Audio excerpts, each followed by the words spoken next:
কক্সবাজারের সাবেক কাউন্সিলর একরামুল হক হত্যা মামলায় শেখ হাসিনা, সাবেক স্বরাষ্ট্রমন্ত্রী ও সেনা কর্মকর্তা সহ ১১ জনের বিরুদ্ধে অভিযোগ আমলে নিয়েছে আন্তর্জাতিক অপরাধ ট্রাইব্যুনাল ২। মামলার আসামি সাবেক সেনা কর্মকর্তা রুহুল আমিন রাজন ও আশিকুর রহমান সৈকত একরামুল হককে সরাসরি গুলি করে বলে দাবি করেন চিফ প্রসিকিউটর। এদিকে জুলাই আন্দোলনে সাভারে এপিসি থেকে ফেলে ইয়ামিন হত্যায় সাবেক এমপি সাইফুল ইসলাম সহ ১৯ জনের বিরুদ্ধেও অভিযোগ আমলে নিয়েছে একই ট্রাইব্যুনাল। সিফাত ফারুকীর প্রতিবেদন। ২০১৮ সালের ২৬শে মে র্যাবের সাথে কথিত বন্দুকযুদ্ধে নিহত হন টেকনাফের কাউন্সিলর একরামুল হক। তবে তৎকালীন সময়ে একরামের মৃত্যুর আগে স্ত্রী ও মেয়ের সাথে হওয়া কয়েকটি অডিও রেকর্ড গণমাধ্যমে প্রকাশ হয়। পরিবারের দাবি, তাকে আগে আটক করে পরিকল্পিতভাবে হত্যা করা হয়। তখন ব্যাপক সমালোচনার জন্ম দেয় ঘটনাটি।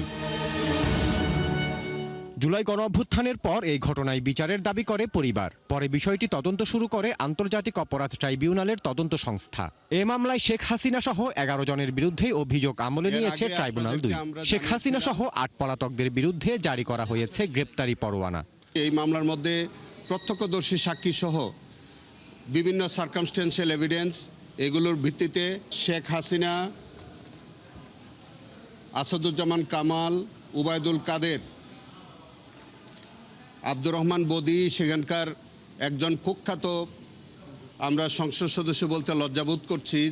একই ট্রাইব্যুনালে জুলাই আন্দোলনের সময় সাভারে এপিসি থেকে ফেলে দেয়া আসহাবুল ইয়ামিন হত্যায় সাবেক এমপি সাইফুল ইসলাম সহ ১৯ জনের বিরুদ্ধে অভিযোগ আমলে নিয়েছে ট্রাইব্যুনাল। পলাতক ১৩ আসামির বিরুদ্ধে জারি করা হয় গ্রেপ্তারি পরোয়ানা।